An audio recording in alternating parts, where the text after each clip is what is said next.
suas portas com ações de graças e nos seus átrios com hinos de louvor. Rendei-lhe graças e bendizei-lhe o nome. Salmos 100, verso 4. Convidamos a todos nesse momento a adorar o nosso Deus, nesse nosso culto da capela que mensalmente estaremos realizando, sempre na última quarta-feira de cada mês, ao meio-dia, além daqueles que fazemos semanalmente nos outros dias da semana. Convidamos todos a entrar pelas portas não deste lugar, mas da própria presença do nosso Deus, que estando aqui é maior do que este lugar e que nos aguarda para adorá-lo como ele deve ser adorado, para bendizer-lhe, para cantar-lhe louvores e também para lhe render graças. Nós, nesse momento, convidamos a todos a se colocarem de pé e juntos invocarmos a presença abençoadora do nosso Deus e Pai. Que Ele, estando aqui presente, nos abençoe generosamente.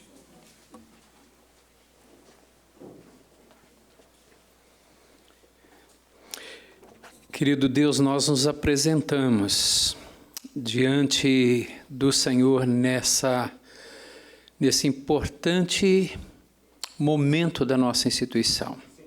Momento de culto, momento de celebração. E estar na Tua presença gera em nós temor e tremor.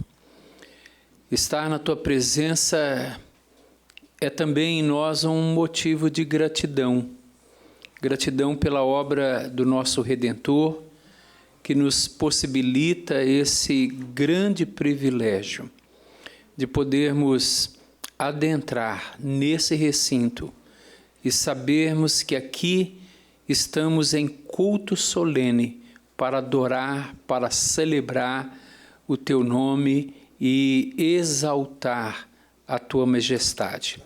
A Tua presença em nosso meio, nesse início de tarde, é uma presença que nos edifica, é uma presença que nos convida à celebração e ao louvor.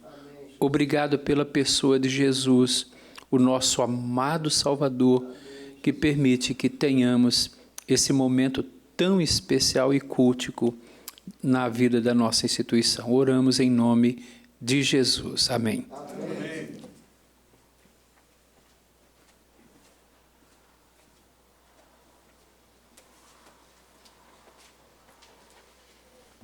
Ainda em pé, meus irmãos, façamos a leitura alternada do texto do Salmo 100. Você tem aí em suas mãos na liturgia.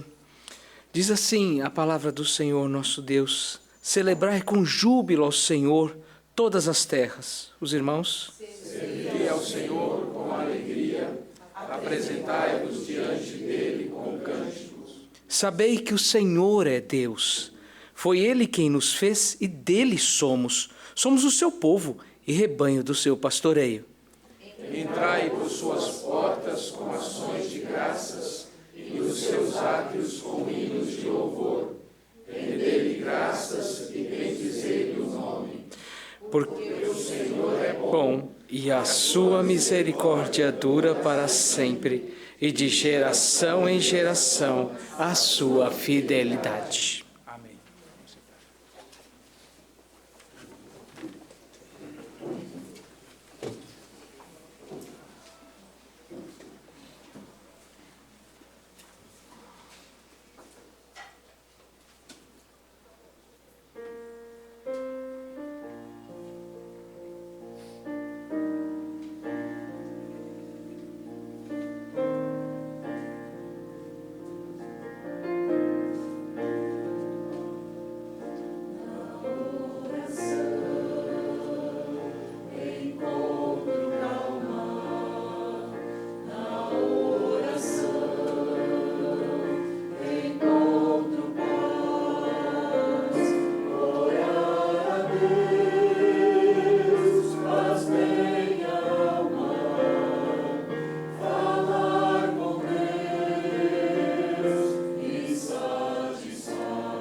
A palavra do Senhor nos chama à confissão. Salmos 32, versos de 1 a 5, diz: Bem-aventurado aquele cuja iniquidade é perdoada, cujo pecado é coberto. Confessei-te o meu pecado e a minha iniquidade não mais ocultei. Disse: Confessarei ao Senhor as minhas transgressões, e tu perdoastes a iniquidade do meu pecado. É vital que confessemos ao Senhor os nossos pecados, porque certamente isso faz com que a nossa comunhão com Ele seja restaurada e a nossa sintonia, e que haja de fato um afinamento na presença dEle. Fale com o Senhor por alguns instantes. Curve a sua fronte. Pecado é tudo aquilo que desagrada ao Senhor. Pecado é tudo aquilo que nós fazemos, mas também pecado é tudo aquilo que é certo e também deixamos de fazer. Presente a sua vida ao Senhor por alguns momentos.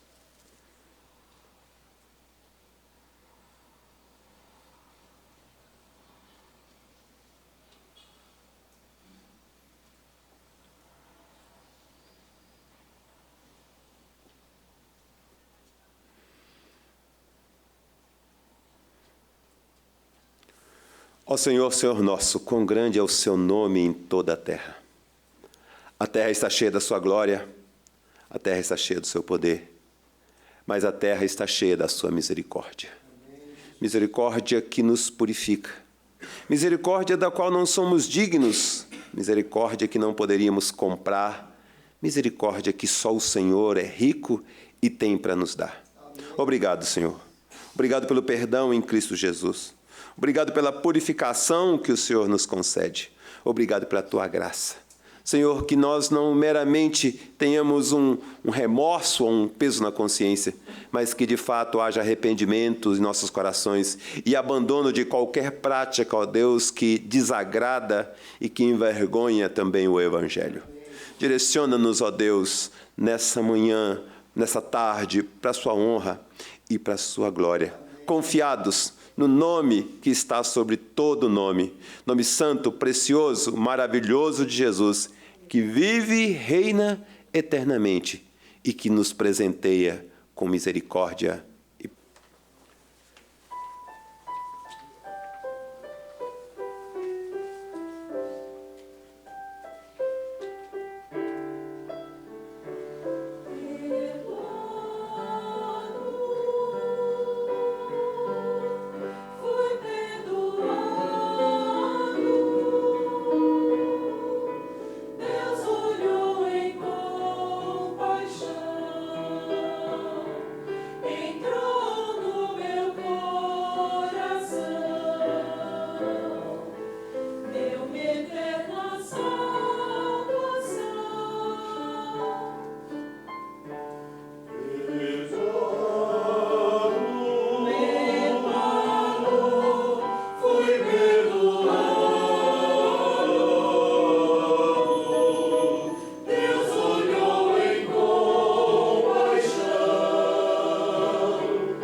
Isaías 48:17 diz: Assim diz o Senhor, o seu Redentor, o Santo de Israel: Eu sou o Senhor, o seu Deus, que ensina o que é melhor para você, que dirige no caminho em que você deve ir. Amém. Navegar é preciso, viver não é preciso. Essa frase que ficou famosa e supostamente seria da autoria do grande lusitano nosso patrício, poeta Fernando Pessoa, na verdade, talvez tenha uma origem um pouco mais remota. Primeiro século, na época das grandes expansões do Império Romano, uma grande crise de fome se assolou, ou assolou-se, instaurou na cidade de Roma, capital do Império. E havia ali um grande dilema, e o dilema era singrar os mares, especialmente o mar Mediterrâneo, cheio dos seus perigos, para buscar provimento das várias colônias do Império e trazer para Roma, correndo o risco da viagem, ou não correr o risco da viagem e correr o risco de morrer de fome. Foi nesse contexto que Pompeu, que naquela época era general romano e depois haveria de se tornar cônsul no ano 70, foi incumbido de sair e singrar os mares do Mediterrâneo e trazer provimento para a capital do Império. Ele então teria, naquela ocasião, cunhado essa frase, que navegar é preciso, viver não é preciso. Talvez essa frase, ao longo da história, foi erroneamente interpretada como sendo uma frase que autoriza-nos a relevar a segundo plano a existência, como se isso fosse possível. como se houvesse algo a mais na ausência da vida. Como se fosse possível pensar em realizações, prioridades, escolhas e decisões que justifiquem a não-vida, como se a vida não fosse o dom maior da existência. Nesses dias em que nós temos sido chamados por uma campanha que, com o passar do tempo, mostrou-se na sua importância, que é do mês consagrado como Setembro Amarelo, de valorização da vida, talvez seja o caso de nós também refletirmos sobre se navegar é preciso e viver não é preciso, ou se talvez o inverso seja verdade, que viver sempre é preciso e mais importante do que qualquer outro valor na existência. Para tanto, eu convido cada um de vocês a abrir a palavra de Deus no Evangelho de João, capítulo 10, num diálogo em que Jesus é o protagonista da conversa e que propõe algo que é absolutamente inverso daquilo que talvez a frase pudesse levar alguém a interpretar. Ele afirma que viver sempre é preciso e que viver sempre é o mais importante, mesmo que a princípio a vida pareça não ter muito valor. Em João capítulo 10, a partir do verso 1, Jesus afirma assim: em verdade vos digo que o que não entra pela porta, em verdade vos digo, o que não entra pela porta no aprisco das ovelhas, mas sobe por outra parte, esse é ladrão e salteador. Aquele, porém, que entra pela porta, esse é o pastor das ovelhas. Para este o porteiro abre, as ovelhas ouvem a sua voz, ele chama pelo seu nome as suas próprias ovelhas e as conduz para fora. Depois de fazer sair todas as que lhe pertencem, vai adiante delas e elas o seguem, porque lhe reconhecem a voz. Mas de modo nenhum seguirão o estranho, antes fugirão dele, porque não conhecem a voz dos estranhos. Jesus então lhes propôs esta parábola, mas eles não compreenderam o sentido daquilo que ele lhes falava. Jesus, pois, lhes afirmou de novo, dizendo: em verdade vos digo, eu sou a porta das ovelhas. Todos quantos vieram antes de mim são ladrões e salteadores, mas as ovelhas não lhe deram ouvidos. Eu sou a porta. Se alguém entrar por mim, será salvo. Entrará e sairá e achará pastagem. O ladrão vem somente para roubar, matar e destruir. Eu vim para que tenham vida e a tenham em abundância. Eu sou o bom pastor dá a vida pelas ovelhas. Que Deus aplique ao seu coração a sua palavra lida. Amém. Ore comigo, pedindo a Deus a iluminação do alto. Ó Deus amado e querido Pai, diante do texto da tua sagrada Escritura, que por si só, inspirada pelo teu Espírito, já fala ao nosso coração, que também fomos criados pelo poder do teu Espírito, a tua imagem e semelhança, e que por si só já seria suficiente para alimentar a nossa alma, nessa hora haverá de ser exposta com a limitação que esse teu servo tem e confessa diante de ti e diante daqueles que estão aqui. É preciso mais do que simplesmente, ó Deus, interpretar a tua palavra, compreender com a razão aquilo que ela nos diz. É preciso que, pela luz do teu Espírito, que inspirou esta palavra e pode apresentar a nós, iluminando-a diante dos nossos olhos, é preciso que essa iluminação ocorra agora e nós possamos ser imbuídos desse mesmo Espírito para compreender a dimensão mais profunda desta palavra. Amém. Fala, portanto, conosco, e não somente conosco, mas com aqueles que haverão de ouvir esta palavra depois, já que ela estará virtualmente disponível para muitos que eventualmente o Senhor atrair a ela. Amém. Dá, pois, a tua bênção a cada um de nós, é o que nós oramos em nome para a glória de Jesus. Amém. Amém. O Evangelho de João é um evangelho distinto dos outros três primeiros que nós conhecemos como sendo os evangelhos sinóticos, por terem mais ou menos um mesmo roteiro, uma mesma linha narrativa. Marcos, Lucas e Mateus se parecem bastante, mas João tem algumas distinções. Uma delas é que ele estrutura toda a sua narrativa a partir de 7 afirmativas que Jesus faz, e para aqueles judeus que o ouviam, certamente tinha um significado bastante peculiar.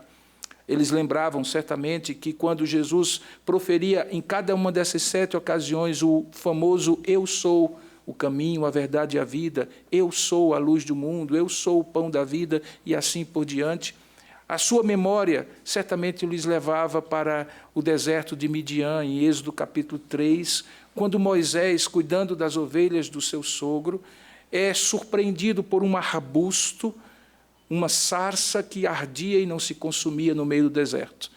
Diante daquele fenômeno sobrenatural, ele se aproxima, e do meio daquela sarça, Deus fala com ele e lhe dá uma missão: levar o povo que há 430 anos estava cativo no Egito para a terra prometida. E diante da indagação daquele homem, de quem seria aquele que falava com ele, visto que no Egito todos os deuses tinham nome, Deus diz para ele: "Eu sou o que sou. E quando chegares diante de Faraó, diga a ele: eu sou, me enviou a vós." Certamente os judeus na época de Jesus, milênios depois, ao ouvirem Jesus dizer: "Eu sou isto, eu sou aquilo, eu sou a porta, eu sou o caminho, eu sou a ressurreição e a vida", eram levados naturalmente a lembrar daquela afirmativa que para eles era absolutamente estruturante. O Deus que eles conheciam, Jeová, o Deus da aliança, é o Deus que não simplesmente existe, que não é temporário, não tem começo, não tem fim, é o Deus eterno. Portanto, ao ouvirem Jesus afirmar os seus famosos 7 "Eu sou" no Evangelho de João, eles eram levados a concluir, como era este o propósito de João, que Jesus era Deus. Era uma forma de João narrar os fatos do Evangelho, mas muito mais aquilo que Jesus proferiu nos seus famosos discursos, demonstrando que mais do que simplesmente um homem nascido de Maria, não apenas um judeu como eles também o eram, mas ele era o próprio Deus encarnado. E por isso ele começa o Evangelho com aquela expressão que ficou famosa: "No princípio é o Verbo estava com Deus, e o Verbo era Deus." E no verso 14 do capítulo 1, "E o Verbo se tornou carne e habitou entre nós, e vimos a sua glória, glória como do unigênito do Pai." Nessa passagem em particular, Jesus estava ali conversando com aqueles homens e faz uma afirmativa dentro daqueles "eu sous", onde ele diz: "Eu sou a porta das ovelhas." Eles também deveriam, a essa altura, compreender a metáfora que Jesus estava proferindo. Era que Jesus não apenas era o bom pastor, como ele afirmou depois, mas também ele era o acesso daquelas ovelhas a um aprisco seguro, que lhes permitiria à noite descansar em paz e em segurança, e durante o dia por ele também sair para as pastagens verdes e as águas tranquilas. Portanto, Jesus era acesso. Jesus era o caminho, como ele afirmaria depois no capítulo 14, verso 6, a verdade e a vida, e que ninguém iria ao Pai, ou iria e voltaria do Pai, se não fosse por ele. Ele é o caminho da verdadeira vida. Mas eu gostaria de chamar a sua atenção para a segunda afirmativa, no mesmo capítulo, coisa que só acontece aqui, em que Jesus repete um ou outro "eu sou", e que está no versículo de número 11. Ele diz: "Eu sou o bom pastor." E explica o que significa isso. É porque o bom pastor dá a vida pelas ovelhas. Não é apenas aquele que leva para pastos verdejantes e águas tranquilas. Portanto, não é apenas aquele que provê o pão nosso de cada dia. Não é apenas aquele que protege dos males, eventualmente afugentando o lobo. Mas é aquele, segundo o que ele mesmo diz no verso 12, que diferentemente do mercenário, se preciso for, dá a vida pelas ovelhas. E de fato ele fez isso. E talvez seja esta a verdade basilar que faz sentido a tudo que nós somos e a tudo que nós fazemos aqui no Mackenzie. Eventualmente nós trocamos por palavras talvez um pouco mais sofisticadas, falamos de confessionalidade, falamos de cosmovisão. Mas o que nós queremos dizer com confessionalidade e cosmovisão é a verdade simples que Jesus é o bom pastor e dá a vida por nós, e efetivamente deu. aquilo que ele é e aquilo que ele faz e fez de maneira peremptória, completa, total, definitiva e absoluta no Calvário, é exatamente o que nos torna quem nós somos. Não apenas como instituição, mas como pessoas que fazem parte deste rebanho. Deste rebanho que é escolhido por ele, por um lado, mas que também exige da parte de nós, uma vez iluminados, regenerados, na decisão consciente de caminhar com ele. E por isso, em algum momento, ele diz que a grande distinção de quem é ovelha e de quem não é ovelha é o fato de que, como ele mesmo falou no versículo 3, quando o porteiro abre a porta do redil, as ovelhas ouvem a voz do pastor. Ele chama essas ovelhas pelo nome de maneira individual, personalizada, íntima, e elas, escutando os seus próprios nomes, seguem esse pastor, coisa que elas não fazem quando um mercenário assim as convida, mesmo chamando pelo nome, porque elas não conseguem reconhecer na voz do mercenário a docilidade, a proteção, a segurança, o amor e o poder do pastor, que, se preciso for, dá a vida pelas ovelhas. Talvez aqui há exatamente o núcleo de tudo aquilo que nós queremos que nessa capela seja pregado, que em cada devocional seja ministrada, que em cada atitude nossa seja manifestada. É que não somos ovelhas porque somos melhores do que quem quer que seja, mas porque ouvimos um dia na nossa vida, como aconteceu comigo, no dia 11 de agosto de 1980, a voz de um pastor que eu não conhecia, me chamando para ser sua ovelha. E eu a reconheci como sendo o próprio Criador da minha existência, aquele que me deu vida e vida com abundância de dias já naquela ocasião e muito mais hoje, aos 57 anos de idade. Mas mais do que uma vida biológica, cheia de oportunidades, cheia de livramentos, como qualquer um de nós, se sincero for, vai reconhecer que recebeu da parte de Deus em vários momentos da vida. Ele havia me chamado agora para ser pastor do seu rebanho. Que graça maravilhosa era essa! Do nada, sem nenhuma influência materna ou paterna, sem nenhuma origem que pudesse me indicar uma instrução para me voltar para o pastor, que seria pastor da minha família, de um lado ou de outro. Deus graciosamente vai lá e resgata um menino lá no interior da Paraíba. Esse testemunho breve, rápido que eu dou, é para mostrar que essa escolha do pastor é uma escolha soberana, é uma escolha graciosa, mas que implica, uma vez a consciência havendo desta escolha, num seguir doce de discípulo deste pastor, que também é mestre, no serviço deste pastor, que também é Senhor, na confiança, no mérito, na provisão, na proteção e direção deste pastor, que também é Senhor da nossa vida. Por isso que aqui, ao dizer que a promessa atrelada a seguir esse pastor é ter vida e vida em abundância, nós olhamos e pensamos como uma ovelha ouviria isto, se pelo tempo de vida útil que ela tivesse, a sua lã seria arrancada e em determinado momento ela seria sacrificada para a alimentação daqueles que dela cuidavam. Como uma ovelha ouviria Deus dizer que ela teria vida e vida em abundância? Certamente não seria, por conta da longevidade dos seus dias, porque pela longevidade dos seus dias ela sabia que isso seria impossível, não apenas pelo tempo de vida daquele animal, mas pelo tipo de uso que se fazia dela na época de Jesus e ainda hoje se faz, como fonte de alimento e fonte de proteção pelas roupas que da lã dela podem ser feitas. Certamente, aqueles homens que sabiam o que era cuidar de uma ovelha e que sabiam o que era o trabalho de um pastor, sabiam que aquela abundância não era abundância de longos dias, mas de qualidade de vida. E é nesse ponto que eu me remeto àquela frase, que navegar não é preciso, preciso é viver, mas não viver de qualquer forma. E talvez aí é o que está em jogo, para que muitos desistam de viver ou vivam uma subexistência, é porque talvez para muitos a vida se tornou uma mera sobrevivência.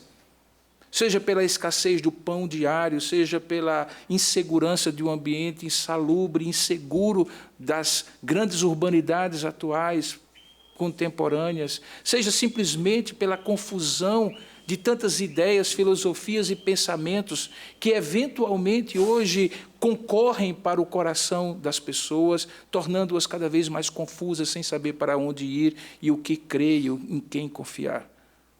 Mas também e principalmente pela certeza de que quando Jesus fala de que Ele nos dá vida em abundância, a existência precisa ser para além da mera existência humana.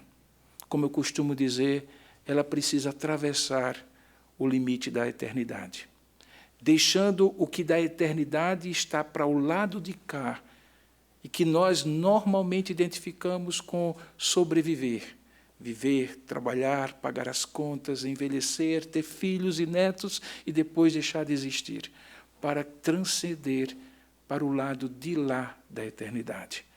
Porque o lado de lá da eternidade é que é a verdadeira vida plena que justifica e qualifica a vida do lado de cá da eternidade. Talvez fique confuso um pouco entender essa relação, mas é virtualmente impossível viver de maneira abundante e plena do lado de cada eternidade, sem ter uma perspectiva segura do lado de lá da eternidade. Que segurança nós teríamos? Que alegria nós teríamos? Há poucos minutos eu vi a despedida de uma família que se reencontrou depois de muitos anos. E a frase lá na minha timeline do Facebook era assim, o momento mais dolorido. Mas há poucos dias eles tinham se reunido e diziam assim, que maravilha é isso, porque a vida é transitória. É vida de encontros e de desencontros, de chegadas e de partidas. Que alegria haveria se não houvesse a possibilidade na eternidade não haver despedidas, não haver choro, nem lágrima, nem dor, nem morte. Por isso que quando vivemos do lado de cada eternidade, a vida não pode se transformar em apenas existência. Não pode ser só navegar, navegar, navegar. Porque apesar de navegar ser preciso, sair de casa no dia chuvoso, quando a cama nos convida a ficar mais tempo, trabalhar e chegar na hora do almoço e já fazer as contas se o dinheiro que a gente tem vai dar para almoçar, convidar um amigo, suprir a necessidade, voltar em casa ou para casa com segurança, apesar de tudo isso fazer parte da existência. Isso não dá plenitude de vivência. Plenitude de vida existe quando a vida não se limita ao lado de cá da eternidade. E é isso que precisa ser proclamado. Porque, de certa maneira simbólica, quando Jesus diz assim, aquele que entra pelas portas é o pastor das ovelhas, no verso 2, e para este o porteiro abre, as ovelhas ouvem a sua voz, ele chama pelo nome as suas próprias ovelhas, conduz para fora e depois traz também para dentro, porque elas conhecem a voz do pastor de forma simbólica. É exatamente isso que Deus nos faz. Ele abre a porteira da vida e nos permite existir. Em algum momento, Ele abrirá a porteira da vida, não para a morte, mas para uma existência eterna. Não limitada nem pela dor, nem pelo sofrimento, nem pelas inconsequentes decisões que tomamos e que muitas vezes nos trazem reflexos amargos na vida, mas pela certeza da sua condução eterna. E pela certeza da sua condução eterna, nós teremos certeza dessa vida eterna. É preciso que todos saibam disso. Confessionalidade e cosmovisão não significa apenas uma maneira da gente viver bem do lado de cá da eternidade. Mas é, antes de tudo e acima de tudo, a certeza de que o Deus que nos permite viver bem do lado de cá é o Deus que quer nos conduzir para o lado de lá da eternidade, onde Ele promete e cumpre, porque como bom pastor, Ele dá a vida e já deu por essas ovelhas, e Ele as conduz para uma vida em abundância. Amém. Aquilo que Jesus profere no capítulo 10 acaba se concretizando na última semana, a semana da paixão. E naquela semana da paixão há um momento muito glorioso, que não é o momento da cruz e da morte, mas é o momento em que a paixão é substituída pela glória da ressurreição. E quando aquelas mulheres que eram ovelhas do Senhor chegam aquele primeiro dia no túmulo, lhes é perguntado: por que vocês procuram entre os que estão aqui aquele que já está na eternidade? Por que procurai vós entre os mortos aquele que vivo está e que garante essa vida eterna? Jesus fez isso consigo mesmo para o lado de lá da eternidade, de onde ele nunca saiu, como Deus, verdade seja dita, e nos garante essa mesma certeza. Portanto, nesses dias em que tem sido difícil viver, não é? Em que nós vemos um mundo conflagrado com ideologias, pensamentos, polarizações, em que a fome, apesar de tanta tecnologia e abundância, assola milhões de pessoas, em que as pestes, apesar de toda a evolução da medicina, não deixam de tragar a vida de tantos outros milhões, em que os homens, apesar de todo o processo de desenvolvimento tecnológico e de convivência entre as nações, estão novamente à beira de uma possível terceira guerra mundial, de onde viria toda a civilidade, é exatamente o lugar onde as maiores carnificinas acontecem hoje. Como não entender que esse mundo está numa direção que só pode ser revertida a partir de cada um de nós, quando cada um de nós encontra a esse Deus que nos dá vida e vida em abundância? É preciso tornar-se ovelha, portanto. É preciso tornar-se ovelha. Porque esta promessa ele dá às suas ovelhas. E a decisão de tornar-se ovelha é a decisão também de tornar-se ovelha que ouve a sua voz e segue esse pastor que, se preciso for, como de fato foi, dá a vida pelas suas próprias ovelhas. O meu desejo é que nós invertamos a lógica da frase e possamos sair dizendo aqui: se navegar for preciso, viver será ainda mais preciso sempre. Porque sem viver não há como navegar na vida. Que Deus nos abençoe. Amém. Convido você, nesse momento, a orar nesse instante, antes da música Meu Bom Pastor, que o coral vai entoar. E como eu costumo dizer depois que prego, mesmo na minha congregação lá em João Pessoa, quando alguém prega, Deus fala conosco. Quando nós oramos depois da pregação, aí somos nós que falamos com Deus. Fale com Deus. Responda a Deus aquilo que eventualmente Deus falou ao seu coração durante a mensagem. E logo depois de alguns momentos silenciosos, o coral cortará o silêncio com o hino Meu Bom Pastor, de John Peterson.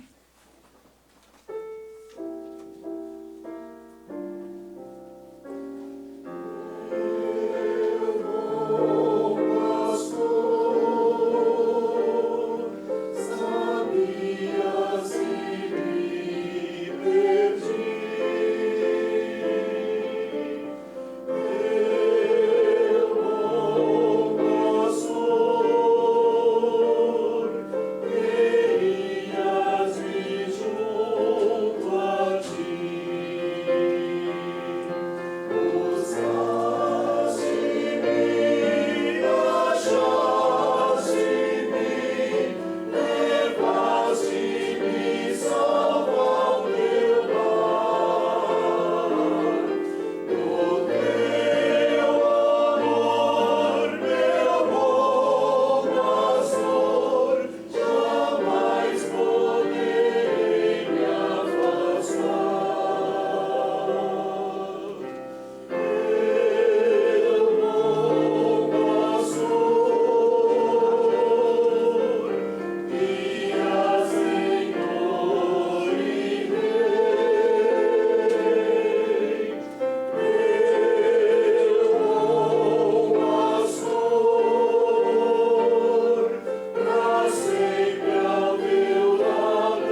Ficamos de pé.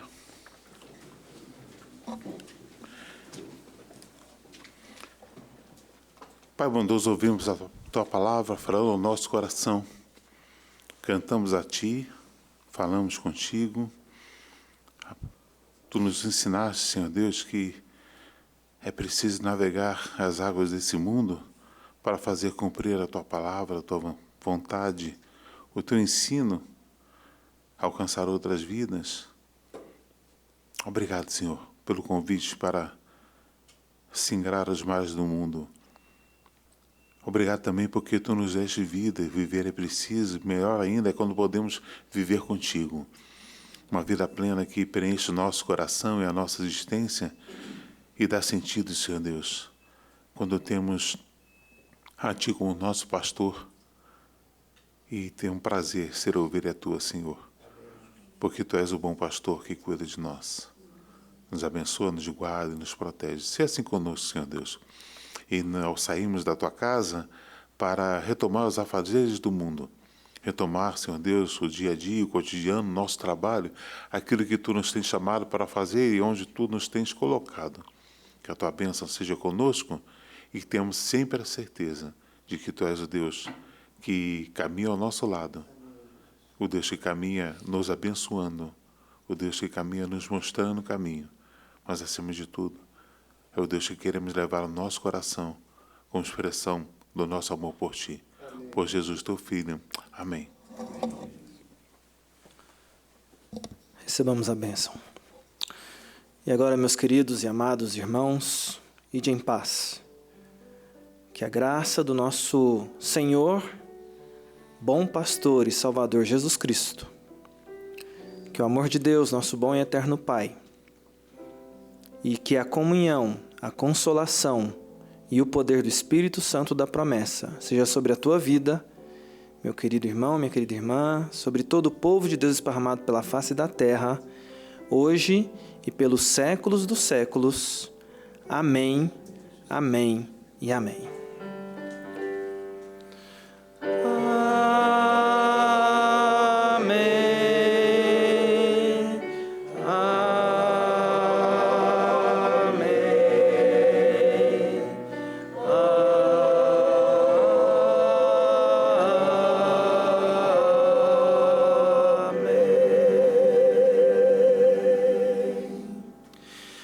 Nos assentemos e estejamos atentos ao pós-lúdio e aguardemos para receber alguns avisos.